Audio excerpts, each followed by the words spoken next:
మనందరి మధ్య సంచరిస్తూ ఉన్నాడు కనుక ఆయన మనందరితో మాట్లాడే దేవుడు. మాట్లాడుతున్న ప్రతి మాటను మనం శ్రద్ధగా ఆలకించగలిగితే మన జీవితాలను నా ప్రభు ధన్యకరములుగా మార్చగలడు. దేవునికి స్తోత్రం.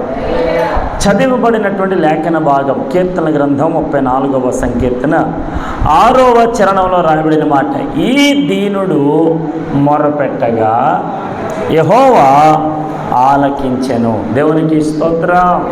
హల్లెలూయా. అంటే ఇక్కడ మీరు బాగా గమనించినట్లయితే భక్తుడైనటువంటి దావీదు పలుకుతున్న మాట, ఈ దీనుడు మొరపెడితే నా దేవుడు ఖచ్చితంగా ఆలకిస్తాడు. అంటే అర్థం ఏంటంటే, మీరు బాగా అనేకమైనటువంటి పెద్ద మనుషుల దగ్గరికి వెళ్ళినప్పుడు మనం ఎంత మాట్లాడినా వారు పలకరించినా పలకరించకపోయినా ఏదో మనం పెట్టేటువంటి నమస్కారాల కోసమో మనం మాట్లాడేటువంటి మాటల కోసమో ఒకవేళ మన యందు దయతలిచి మన మీద ప్రేమ కలిగి మన మీద స్నేహభావంతో ఒరే ఫలానా ఊరోడ్రా మనకు తెలిసినోడ్రా అని చెప్పి మాట్లాడతాడేమో ఎంత ఎదురు చూసినా కొంతమంది మాట్లాడరు కదా. కానీ భక్తుడి యొక్క మనసులో ఉన్నటువంటి ఆ నిరీక్షణ చూడండి, నేను మొరపెడితే ఆయన ఆలకిస్తాడు. హల్లెలూయా. అంటే దేవునితో ఆ భక్తుడికి ఉండేటువంటి మమేకం, దేవునితో అతనికి ఉండేటువంటి సహవాసం, దేవునితో అతనికి ఉండేటువంటి ఆ విధేయత ఇతడు మొరపెట్టినప్పుడు ఆ దేవత దేవుడు ఖచ్చితంగా ఆలకిస్తున్నాడు. దేవునికి స్తోత్రం. అంటే ఇప్పుడు మనందరము కూడా మనము తగ్గించుకొని మన జీవితాల్లో దేవునికి ఇచ్చినటువంటి ప్రాముఖ్య సమయాన్ని బట్టి, దేవునికి ఇచ్చినటువంటి విలువైన సమయంలో మనం దేని గురించి మొరపెడుతున్నామో, దేని గురించి ప్రార్థన చేసుకున్నామో, ఎందుకు దేవుని సన్నిధానం చేరి ఉన్నామో, వీటన్నిటిని బట్టి మనం పెట్టేటువంటి మొర ఆయన ఖచ్చితంగా ఆలకిస్తాడు. హల్లెలూయా. అందుకే నా దేవునికి ఒక పేరుంది, ఏంటో తెలుసా? ప్రార్థన ఆలకించేవాడు. హల్లెలూయా. చెప్పండి, నా దేవుని పేరేంటి? ఆయన ప్రార్థన ఆలకించేవాడు. అంటే ఎవరు ప్రార్థన చేసినా ఆలకిస్తాడు. ఇప్పుడు ప్రార్థన చేసేవాడు ఎలా ఉండాలి? ఈ దీనుడు అంటున్నాడు. అంటే తన్ను తానుగా తగ్గించుకొని ప్రార్థన చెయ్యాలి. హల్లెలూయా. చెప్పండి హల్లెలూయా. ఇంకో మాట అన్నాడు చూడండి, అక్కడ ఏమన్నాడంట? అతని శ్రమలన్నిటిలో నుండి అతన్ని రక్షించెను. అంటే ఇతను ఏ శ్రమలో ఉన్నాడో, ఏ బాధలో ఉన్నాడో, ఏ కష్టంలో ఉన్నాడో ఆ ప్రతి సమస్యలో నుంచి ఆయన ఖచ్చితంగా తప్పిస్తాడంట. ఆమేన్, ఆమేన్. దేవునికి స్తోత్రం. అంటే మనము మొరపెడితే ఆయన ఆలకిస్తాడు. ఆలకిస్తే మన శ్రమలన్నిటిలో నుంచి మళ్ళీ ఏం చేస్తాడంటే విడిపిస్తాడు, రక్షిస్తాడు, తప్పిస్తాడు. మన జీవితం అంతటిలో గొప్ప మేలుడు చేస్తాడు. దేవునికి స్తోత్రం. రండి, పరిశుద్ధ గ్రంథంలో ఎవరైనా మొరపెట్టిన వారు ఉన్నారా? మరి ప్రభు ఎవరైనా ప్రార్థన ఆలకించాడా? మరి వారి జీవితాల్లో ప్రభు ఎటువంటి గొప్ప కార్యం చేశాడో కొన్ని మాటలు మీతో జ్ఞాపం చేసి నేను త్వరగా ముగిస్తాను. రండి, పరిశుద్ధ గ్రంథంలో లూకాసు వార్త 18వ అధ్యాయము. మనందరికీ బాగా సుపరిచితమైనటువంటి ఒక మాట. లూకాసు వార్త 18వ అధ్యాయంలో రాయబడినటువంటి ఒక మాట చదవండి. 10వ వచన భాగం. ప్రార్థన చేయుటకై ఇద్దరు మనుషులు దేవాలయమునకు వెళ్ళారు. చాలు చాలు. దేవునికి స్తోత్రం. ప్రార్థన చేయడానికి ఇద్దరు మనుషులు ఎక్కడికి వెళ్ళారంట? దేవాలయంలోనికి. ఇప్పుడు బాగా ఆలకించండి. మనందరం ఎందుకు వచ్చాం ఇక్కడికి? గడికి చెప్దాం. ఎందుకు వచ్చాం? ప్రార్థన చేయడానికి, దేవుని దగ్గర నుంచి ఆశీర్వాదాలు పొందుకోవడానికి. ఆయన మన ప్రార్థన ఆలకించి మన మొరని విని మన జీవితాల్లో ప్రతి సమస్యను తొలగించి అనేకమైన మేలులు నా దేవుడు నాకు ఇస్తాడు. నా కుటుంబ జీవితాన్ని మారుస్తాడు, భవిష్యత్తుని మారుస్తాడు. ఆయన సన్నిధానంలో కొనియాడాలి, గణపరచాలి, ఆయనని హెచ్చించాలి, ఆయన నామాన్నే గణపరచాలనేటువంటి ఉద్దేశంతో ప్రార్థనాపూర్వకంగా ఈ ఉపవాస ప్రార్థనలో మనందరం చేరి కూడా దేవునికి స్తోత్రం. ఇప్పుడు చెప్పండి, ప్రార్థన చేయటానికి ఇద్దరు మనుషులు దేవాలయానికి వెళ్ళారు. ఇక్కడ కూడా మనందరం ప్రార్థన చేసేయడానికి ఈ దేవుని దేవాలయంలో మనందరం చేరి కూడా. ఆమేన్. చెప్పండి హల్లెలూయా. ఒక మాట అడుగుతాను, చెప్పండి, దేవాలయంలోకి వచ్చేటువంటి మనుషులు ఎటువంటి మనసుతో వస్తారు చెప్పండి? ప్రార్థన చేయటానికి దేవుని దేవాలయంలో అడుగుపెట్టినటువంటి మనుషులు, దేవుని మందిరంలో అడుగుపెట్టినటువంటి మనుషులు ఎటువంటి మనసుతో వస్తారు, ఎటువంటి ఆలోచనతో వస్తారు, ఎటువంటి ఉద్దేశాలతో వస్తారు, ఎందుకు దేవుని మందిరంలో అడుగు పెడతారు, వీటన్నిటిని మనం ఆలోచన చేస్తే, అయ్యా నా జీవితంలో నేను ఎదుర్కొన్న ప్రతి సమస్యలన్నింటిలో నన్ను విడిపించేవాడు కానీ, నన్ను తప్పించేవాడు కానీ, నాకు సహాయం చేసేవాడు కానీ ఎవరు లేరు కనుక నువ్వు ఒక్కడివే నన్ను తప్పించగలవు, నువ్వు ఒక్కడివే నాకు సహాయం చేయగలవు, నువ్వు ఒక్కడివే నా జీవితంలో కార్యాలు చేయగలవు అని ఆయన మీద నమ్మకంతో ప్రభువు మీద ఆనుకొని ఆ మందిరంలో అడుగు పెడతారు. దేవునికి స్తోత్రం చెప్పండి, హల్లెలూయా. పాఠశాలకి వెళ్ళేవాడు ఎందుకు వెళ్తాడు? చదువుకోవడానికి వెళ్తాడు. ఆమె ఉద్యోగం చేసేవాడు ఎందుకు వెళ్తాడు? ఉద్యోగం చేయడానికి వెళ్తాడు. హల్లెలూయా. ఇప్పుడు మనం పొలం పంటకి వెళ్ళామండి, కోత కోయడానికి వెళ్ళాం. కోత కోయడానికి వెళ్ళిన మనం కోత కోయాలా మాట్లాడుకోవాలా చెప్పరండి? ఇప్పుడు ఇంజెక్షన్ చేయాలి. ఏం చేయాలి? రోగి వచ్చినప్పుడు ఆయనతో మాట్లాడుతూ ముచ్చట్లు పెడితే ఆ రోగుకున్న రోగం తగ్గిపోద్దా? ఏం చేయాలి? ఇంజెక్షన్ చేయాలి. డాక్టర్ గారి మెల్లో సెటస్కోప్ వేసుకున్నంత మాత్రాన అటు ఇటు రోగుల దగ్గర తిరిగినంత మాత్రం డాక్టర్ అయిపోడు. ఆమె దేవునికి స్తోత్రం. రోగులు చేయి పట్టుకొని చూచి వారి దగ్గరికి వెళ్ళి పరామర్శించి పలకరించి ఏ రోగం ఉందో పరీక్షించి తెలుసుకొని ఏ మందు ఇస్తే వాడు స్వస్థపడతాడో, ఏ మందు ఇస్తే వాడు ఆరోగ్యంగా ఉంటాడో అన్ని రకాలుగా చెకపులు చేసి అప్పుడు వారికి ఉండేటువంటి ప్రతి సమస్యను తెలుసుకొని వారందరికీ అందుబాటులో ఉండేటువంటి వాడే వైద్యుడు. దేవునికి స్తోత్రం. అలాగైతే దేవుని మందిరములో అడుగుపెట్టిన మనము ప్రార్థన చేయటానికి వచ్చినప్పుడు ప్రార్థన చేయాలి, వాక్యం వినడానికి వచ్చినప్పుడు వాక్యం వినాలి. ఆమె పాటలు పాడడానికి వచ్చినప్పుడు ఏం చేయాలి? పాటలు పాడకుండా, చప్పట్లు కొట్టకుండా, ఆరాధన చేయకుండా, మాట్లాడుకుంటూ ఎలా మడతలు కూర్చొని ఉన్నాం అనుకోండి. ఎందుకు వచ్చాం చెప్పరేంటండి? ఎందుకు వచ్చాం? దేవునికి స్తోత్రం చెప్పండి, హల్లెలూయా. దేవుని మందిరంలో నిత్య సుఖములు దొరుకుతాయి. చదువు ఒక మాట, కీర్తన గ్రంథం 16వ సంకీర్తన 11వ వచన భాగం. కీర్తన గ్రంథం 16వ సంకీర్తన 11వ వచనం. జీవ మార్గములు నీవు నాకు తెలియజేసేదవు, నీ సన్నిధిని సంపూర్ణ సంతోషము కలదు. దేవునికి స్తోత్రం. నీ సన్నిధిలో సంపూర్ణ సంతోషము కలదు. హల్లెలూయా. ఇప్పుడు చెప్పండి, దేవుని మందిరంలో ఏముంటుంది? గట్టిగా చెప్పండి బా. సంపూర్ణ, అసంపూర్ణంగా కాదు, సంపూర్ణమైనటువంటి స్వస్థత, సంపూర్ణమైనటువంటి ఆనందం, సంపూర్ణమైనటువంటి సంతోషం. మనం నిత్యము ఎప్పుడు సుఖములు పొందుకొని ప్రభు మందిరం నుంచి తిరిగి వెళ్ళాలి. ఆమేన్ చెప్పండి, హల్లెలూయా. కానీ గమనించండి, ఇక్కడ ఇద్దరు మనుషులు ఉన్నారంట.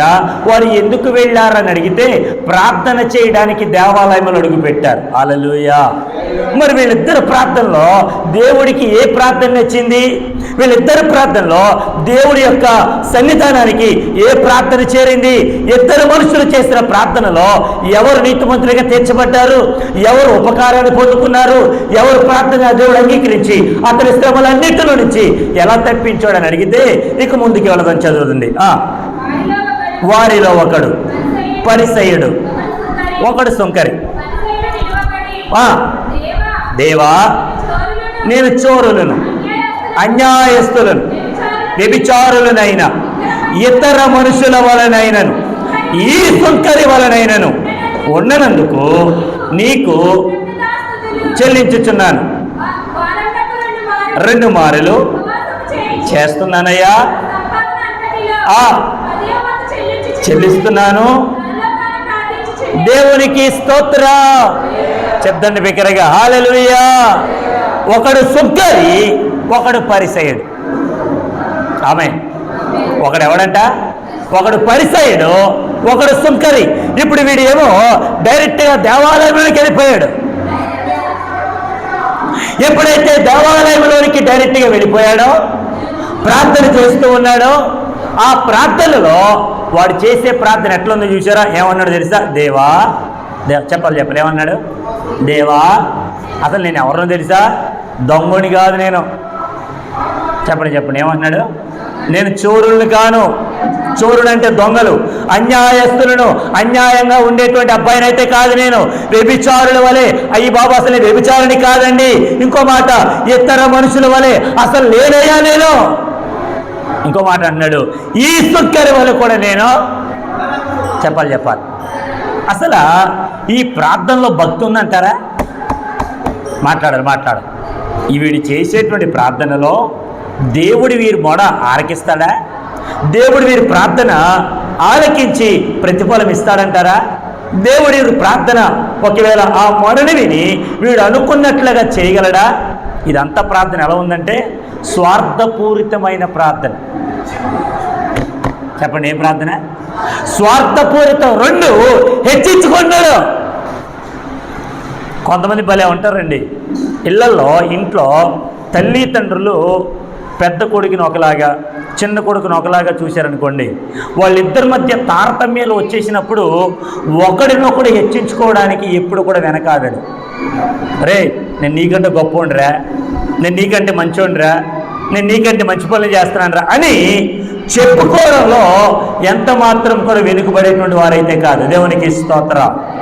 ప్రార్థన చేయడానికి వచ్చినటువంటి వారిలోనే, దేవుని మందిరానికి వచ్చినటువంటి వారిలోనే తారతమ్యాలు ఉన్నాయి, విభేదాలు ఉన్నాయి, హెచ్చింపు ఉంది, తగ్గింపు లేదు. తగ్గింపు ఉందండి? మాట్లాడండి బా. తగ్గింపు ఉందా? లేదు.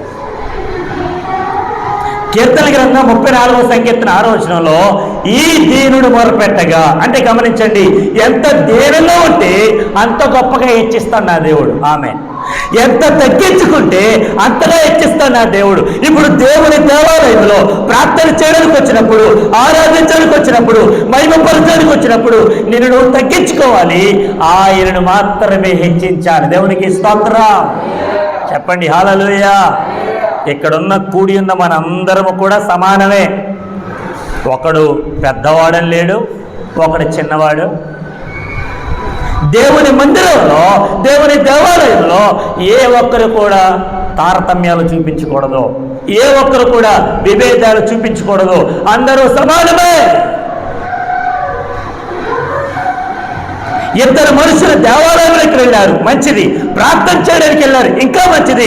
ఈ ప్రార్థన చేసేటువంటి విధానంలో ఈ పరిసయుడు దేవుని మందిరానికి ప్రతిరోజు వెళుతూ ఉన్నాడు, ఆదివారం మానకి వెళుతూ ఉన్నాడు, ప్రార్థన చేస్తూ ఉన్నాడు, కానుకలు ఇస్తూ ఉన్నాడు, దశభాగాలు ఇస్తూ ఉన్నాడు, ప్రార్థన చేస్తూ ఉన్నాడు, యాచన చేస్తూ ఉన్నాడు. అన్ని రకాలుగా వీడు తరిపిది పొందాడు. ఆమేన్. చెప్పండి హల్లెలూయా. అంత మాత్రాన గొప్పవాడా? అంత మాత్రాన మంచివాడా? ఇంకో మాట చెప్పమంటారా? ఇప్పుడు వీళ్ళిద్దరు కలిసి వచ్చినప్పుడు, కలిసి వచ్చి ప్రార్థన చేసేటప్పుడు పక్కోని కించపరచచ్చా? మాట్లాడబెట్టి కించపరచచ్చండి? దేవునికి స్తోత్రం. ఎంత మాత్రం కూడా మన పొరుగువానికి, లేదంటే ఎంత మాత్రం కూడా మన ఇరుగువారిని ఎప్పుడు తక్కువ చేసి చూడకూడదు. ఎందుకంటే ఇద్దరు కలిసి వచ్చారు కాబట్టి. ఆమె ఇద్దరు సహవాసంలో ఉన్నారు కాబట్టి, ఈ సహవాసంలో ఉన్నప్పుడు ఏ ఒక్కరిని తక్కువ చేయకూడదు, అలాగని నేను హెచ్చించుకోకూడదు. ఆమేన్. ఎందుకంటే నా దేవుడు ప్రార్థన ఆలకించాలంటే, నా దేవుడు నీ శ్రమలన్నింటిలో నుంచి తప్పించాలంటే, నా దేవుడు నీ మొర విని నీ ప్రార్థన అంగీకరించి నీకు ప్రతిఫలం ఇవ్వాలి అంటే దాని ముందు ఒక మాట ఉంది, దీనుడు. దేవునికి స్తోత్రం.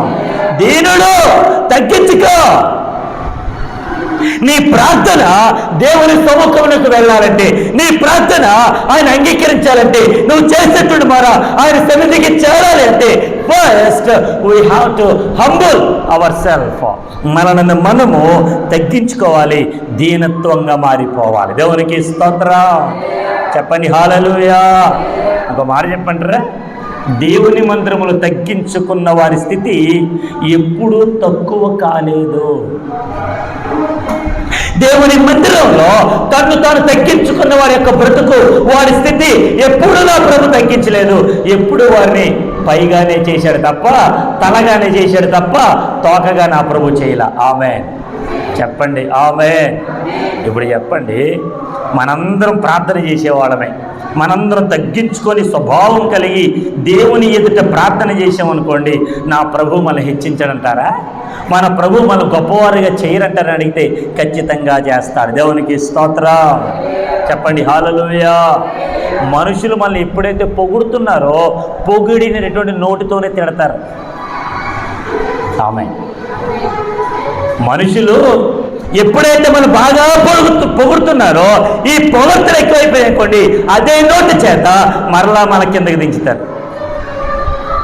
అందుకనే ఒక మనుషుడు అన్నాడు, మనుషుడు పొగిడినప్పుడు ఉప్పొంగిపోకూడదంట, వాడు విమర్శ చేసినప్పుడు నెరసిల్లిపోకూడదంట. ఆమేన్. చెప్పండి హల్లెలూయా. కొంతమంది కూడా ఉదయాన్నే టిఫిన్ చేసేటప్పుడు, సార్ నాకు ఆ పూరి కావాలి సార్ అంటాడు. ఆ పూరి ఏమైపోతుంది, ఆ నూనెలో వేయగానే యాక్షన్ చేస్తున్నానుగా చెప్పండి, ఉప్పొంగిపోతాయి. కాసేపు అయిపోయిన తర్వాత చెప్పండి నాకు అదే కావాలి సార్ అన్న వేయించుకున్న తర్వాత ఏమైంది? ఎందుకంటున్నానంటే, ఒకవేళ మన జీవితంలో వచ్చినటువంటి అహంకారం, గర్వం, దేవుని ఎదుట నేను ప్రార్థన చేయగలను, నేను ఏదైనా చేయగలను అని అనుకునేటువంటి అహంకారం, దీనత్వం లేకుండా నువ్వు చేసావు అనుకో, ఎప్పుడూ కూడా నువ్వేమైపోతావు? అణిగిపోతావు.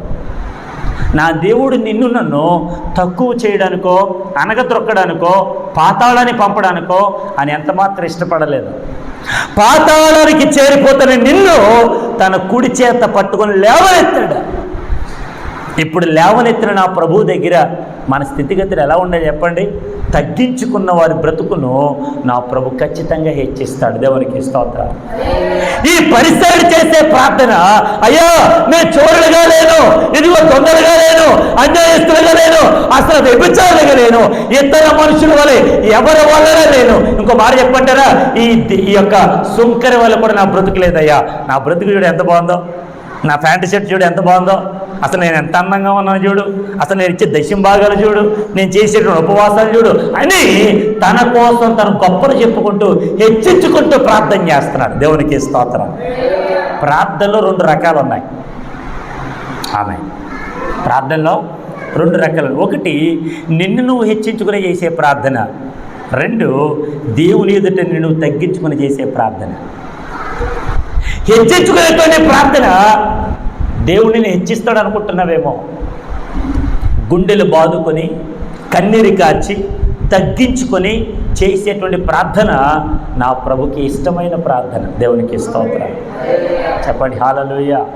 ఈ ఉపవాస ప్రార్థనలో నిన్ను నువ్వు తగ్గించుకొని, నిన్ను నువ్వు పరామర్శించుకొని, నిన్ను విమర్శించుకొని, ప్రభువా నా జీవితం ఇది, నేను ఎంతగానో దుఃఖ పెట్టాను, నేను ఎంతగానో బాధ పెట్టాను, నేను ఎంతగానో ఏడిపించాను ప్రభువా, దయచేసి నా పాపమును క్షమించు, నీ ఎదుట కన్నీరు కాచి నన్ను తగ్గించుకొని, అయ్యా నీ వైపు చేతులెత్తి ప్రార్థన చేస్తున్నాను, నాకు సహాయం చేయి ప్రభువా, నా శ్రమలన్నింటిలో నన్ను తప్పించు అని ఎప్పుడైతే ప్రార్థన చేస్తావో ఖచ్చితంగా నా ప్రభు నా ప్రార్థన అంగీకరిస్తాడు. దేవునికి స్తోత్రం.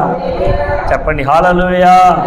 కొంతమంది చూడండి, బయట లోకస్తులు అంటూ ఉన్నారు, రే వాడు ప్రభువుని నమ్ముకోలేదు కానీ ఎంత హెచ్చింపబడుతున్నారా, వాడు ప్రభు దగ్గరికి రాలేదు కానీ, యేసు ప్రభుని వెంబడించలేదు కానీ వాళ్ళ బ్రతుకులే బాగున్నాయిరా, మన బ్రతుకులేంటి ఇలా ఉన్నాయి అని అంటారు. చూసారా, వాళ్ళకి మనకు ఉన్న వ్యత్యాసం చాలా వేరుగా ఉంటుంది. వాళ్ళేమో లోకంలో ఉన్నప్పటికైనా హెచ్చింపబడుతున్నారు, దేవుల్లో ఉన్న మనం ఎందుకు హెచ్చింపబడట్లేదంటే మనల్ని మనం తగ్గించుకోవట్లేదు. దేవుని ఎదుట మన ప్రవర్తన ఎలా ఉందో చూస్తాం. ఒక భక్తుడు ఉన్నాడు, ప్రవక్త, అతని పేరు బిలాము. చెప్పండి ఏం పేరు? మాట్లాడండి అమ్మా. ఏలాము, బిలాము. చెప్పండి అమ్మా. బిలాము. ఈ బిలాము ప్రవక్త ఇశ్రాయేలు ప్రజలు శపించడానికి, దేవుని ప్రజలైనటువంటి దేవుని యొక్క ఇష్టపూర్వకమైనటువంటి ప్రజలను శపించడానికి బాలాకు అనేటువంటి రాజు పిలిపిస్తే ఆ రాజు మాట విని తన ప్రజలైన వారిని శపించడానికి వెళ్ళిపోయాడు. ఇంకో మాట చెప్పంటారా, ఈ బాలాకు పిలిచిన వెంటనే, అయ్యా వాళ్ళు దేవుని ప్రజలు, నేను శపించలేను, నన్ను ఎందుకు పిలిపించో, దేవుడు వాడిని ఆశీర్వదిస్తాడు అని చెప్పకనే చెప్పాడు దైవజనుడు. ఆమె తర్వాత దేనికి లొంగిపోయాడు తెలుసా? చెప్పరేంటండి, దేనికి లొంగిపోయాడు? కొంతమంది ధనాన్ని చూపించి ప్రభువు మందిరానికి రావట్లేదు, ధనము యొక్క ఆశ కలిగి దేవుని యొక్క సన్నిధిలో చేరలేకపోతున్నారు. దేవునికి స్తోత్రం. చెప్పండి హల్లెలూయా. ఈ బిలాము దేవుని మాట వెనుక పెడచవని పెట్టి తను తగ్గించుకొనక ఆ బాలాకు రాజు ఇచ్చేటువంటి ఆ ధనము కోసం ఎగపడి దేవుని ప్రజలైనటువంటి ఇశ్రాయేలు వారు శపించడానికి వెళ్ళిపోతుంటే, గాడిద మీద వెళ్ళిపోతుంటే ఆ చేల మధ్యలో దేవుని దూత ఖడ్గం పట్టుకుని ఎదురుగా నిలబడ్డాడు. నిలబడగానే ఆ గాడి మీద ఉండేటువంటి బిలాము ఎక్కడ చచ్చిపోతాడో, నా యజమానుడు చచ్చిపోతే బాగోదు కనుక ఈ గాడిద ఏం చేసిందంటే స్ట్రైట్గా వెళ్లకుండా ఆ చేల మధ్యలో అటు ఇటు పడి వెళ్ళిపోతూ ఉంటుంటే ఈ బిలాము చేతిలో ఉండేటువంటి కర్ర చేత దాన్ని కొట్టగా 3 సార్లు కొట్టగా అది కిందడిపోయింది. కిందడిపోయినటువంటి గాడిద మాట్లాడుతుంది. ఏమన్నా తెలుసా? అయ్యా బిలాము, నీకెప్పుడైనా నువ్వు కొనుక్కున్నప్పటి నుంచి, నీ దగ్గర చాకరీ చేసేప్పటి నుంచి, నువ్వు నా మీద ఒకవేళ భారం మోపినప్పటి నుంచి, నేను ఎక్కడికి తీసుకెళ్ళినప్పటి నుంచి అయినా ఎప్పుడైనా ఒక్క తప్పిదమైన చేశానయ్యా నేను నీకు? ఎప్పుడైనా నిన్ను దుఃఖపెట్టానా? ఎప్పుడైనా నేను బాధ పెట్టానా? ఎప్పుడైనా నిన్ను కానిరాని చోట్లకి తీసుకెళ్ళానా? అలాంటిది ఇప్పుడు అటు ఇటు వెళ్ళిపోతున్నానంటే నన్ను 3 సార్లు కొట్టేవే, నన్ను ఎందుకు కొట్టావు అని అడిగింది గాడిద. ఎవరితో? బిలాము దైవజనుడితో మాట్లాడింది. ఎవరు మాట్లాడింది? గాడిద మాట్లాడింది. దేవునికి స్తోత్రం. చెప్పండి గట్టిగా, బాగా ఆలకించండి.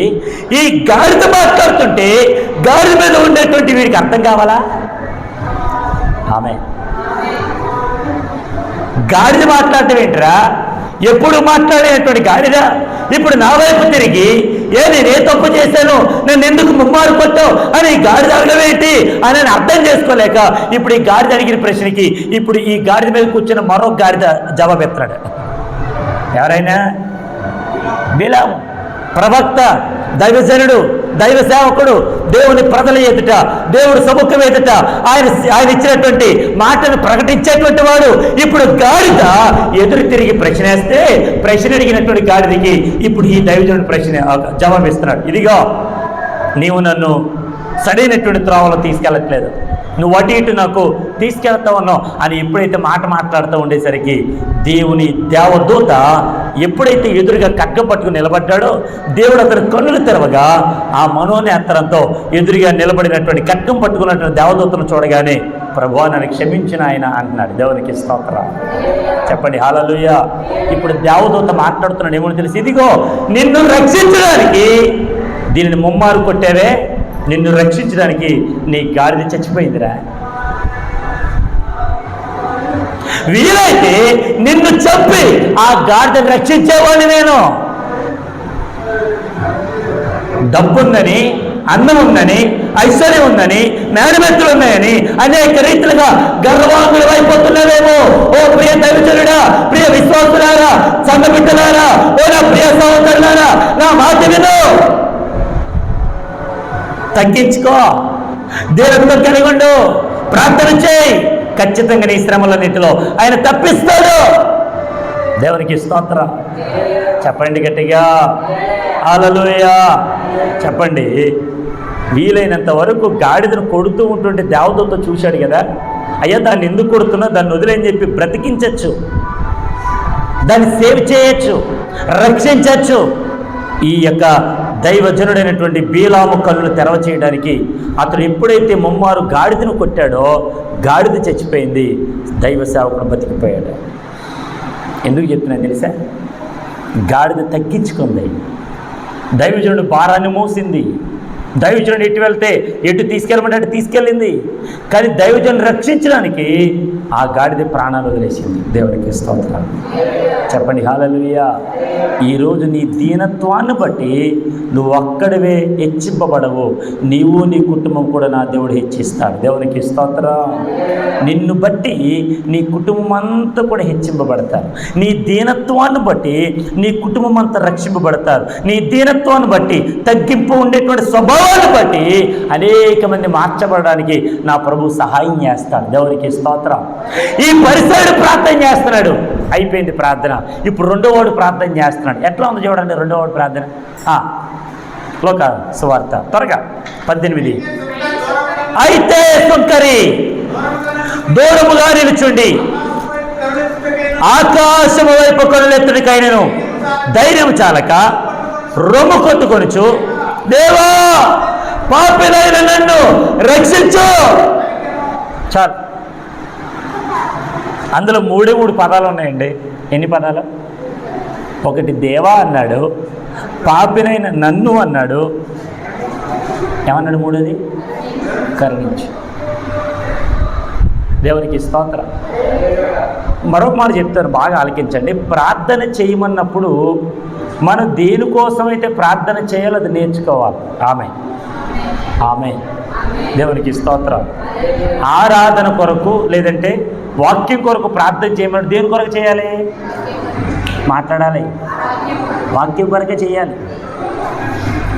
కొంతమందికి సంఘంలో అవకాశం ఇవ్వలేదని మా సంఘ పెద్దగా యోసేపు గారు ఆయన ఉంటారు. కొన్ని సందర్భాల్లో ఆయన చేసేటువంటి ప్రార్థనలు ఎట్లా ఉంటాయంటే, అయ్యా ప్రార్థన చేయండి అనేసరికి వాక్యం కొరకు సాక్ష్యము కొరకు ప్రార్థన చేయండి అంటే వాటిని ఎత్తుకుంటూ వాటిని ప్రార్థన చేసుకుంటూ ఇంచుమించు అందరి కొరకు ప్రార్థన చేసుకుంటూ ఒక 5 నిమిషాలు 6 నిమిషాలు తీసుకుంటారు ప్రార్థన. స్తోత్రం. గట్టిగా హల్లెలూయా. 5-6 నిమిషాలు ప్రార్థన చేసేసరికి నిలబడిన వాళ్ళు ఉంటారా? మాట్లాడరేంటండి? మీరుంటారా? హల్లెలూయా. అయ్య బాబు, ఈ పాస్టర్ గారు మరీ ఎక్కువసేపు ఆరాధన చేసేస్తున్నారండి. కూర్చోవచ్చు కదా. కూర్చుంటే ఏమవుతుంది? కూర్చొని ఆరాధన చేయకూడదా? నుంచోని చేతులు పైకెత్తి చప్పట్లు కొట్టమంటారేంటి? చప్పట్లు కొట్టాలా? దేవునికి స్తోత్రం చెప్పండి. హల్లెలూయా. పాస్టర్ గారు చెప్పింది చేయాలి. ఆమేన్. గట్టిగా హల్లెలూయా.